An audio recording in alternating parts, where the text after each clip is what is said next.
আমরা এসেছি কোরআন শিক্ষা। আমরা বলা যে সাধারণ লোকজন যদি হয় তাহলে আমাদের আপত্তি নেই। পরে দেখা যাচ্ছে যে সব শিবিরের এই অত্র চৌরাঙ্গা জেলায় যারা ক্যাডারভুক্ত শিবিরের মেয়ে আছে তারা এখানে প্রশিক্ষণ নিচ্ছে। 1 টাকা একটা সাদা গাড়ি, সেই গাড়িতে অস্ত্র ছিল, অস্ত্র রিটার্নিংও কিনে হাঁটছে, সেই গাড়ির সাথে দৌড় বেরিয়েছে, আমরা ঠেকাতে পারিনি। এখানে অস্ত্র ছিল সেখানে, সে ছুটি দল মেরেছে, তারা গাড়ি কিনে নিয়ে দল মেরেছে ভেতর থেকে, আমরা তাদের হলে ঠেকাতে পারিনি। কি করতে এসেছিলেন? ভাই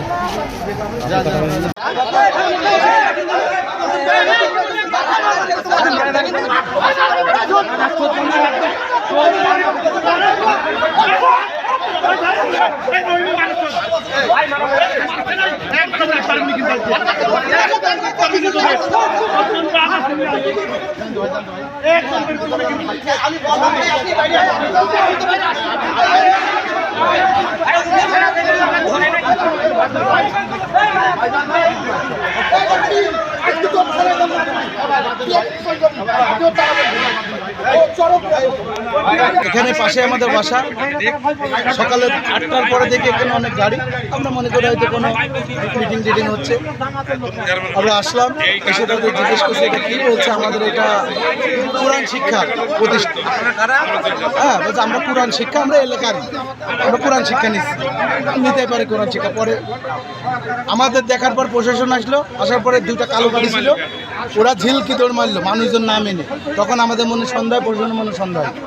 তখন আমরা জানতে পারছি আলমডাঙ্গা, জীবননগর বিভিন্ন এলাকা থেকে লোকজন এসে এখানে এনারা মনে হয় কোনো প্রশিক্ষণ চলছিল, যেটা কোরআন শিক্ষার আলোকে চালানোর চেষ্টা চলছিল। যদি তারা ভালো হয়, তারা পালালে কেন? 2টা কালো গাড়ি কেন পালালো বলতে হবে। আমার মনে যদি দোষ না থাকে আমি বুক চিতিয়ে থাকবো। করেন, গুলি করেন, তারা কেন পালিয়ে গেল? দেশের আমাদের মা বোনদেরকে রাস্তায় নিয়ে আনা হচ্ছে। এই কোরআনের কথা বলে আমাদের মা বোনকে রাস্তায় নিয়ে আনা হচ্ছে, যেটা আমরা জানি না। মডেল মসজিদের সামনে মানে গ্যাঞ্জাম ফ্যাসাদ হচ্ছে। পরবর্তীতে আমরা আসি, এসে দেখি তো অনেক মহিলা লোক। পরে আমরা জিজ্ঞেস করি এরা কারা, পরে শুনি যে এরা জামাতের লোক। এরা এখানে কি মিটিংয়ে বা কী কারণে আসছে এটা আমরা জানি না, বা এদের অনুমতি আছে কিনা এটা মহোদয় বলতে পারবেন, এটাও আমরা জানি না। পরবর্তীতে যাতে কোনো গ্যাঞ্জাম ফ্যাসাদ না হয়, আইনশৃঙ্খলার অবনতি না হয়, তাদেরকে আমরা বের করে দিচ্ছি। তারা চলে গেছে, এখন আইনশৃঙ্খলা স্বাভাবিক আছে।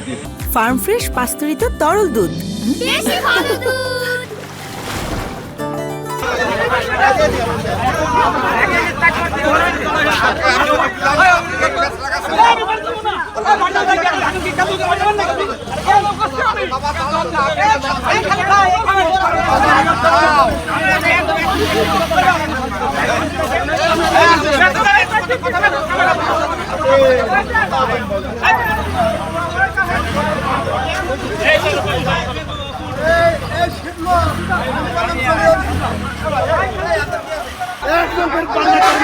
সেখানে দামোদর থানার অফিসার ইনচার্জ থাকা সত্ত্বেও কাউকে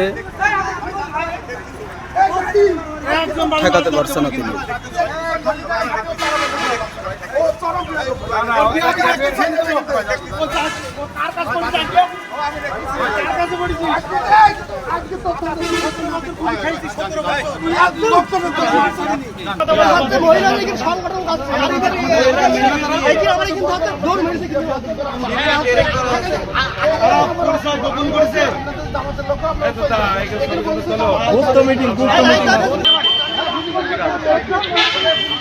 একদম গুটি করে ভালো বল সামনে আয়।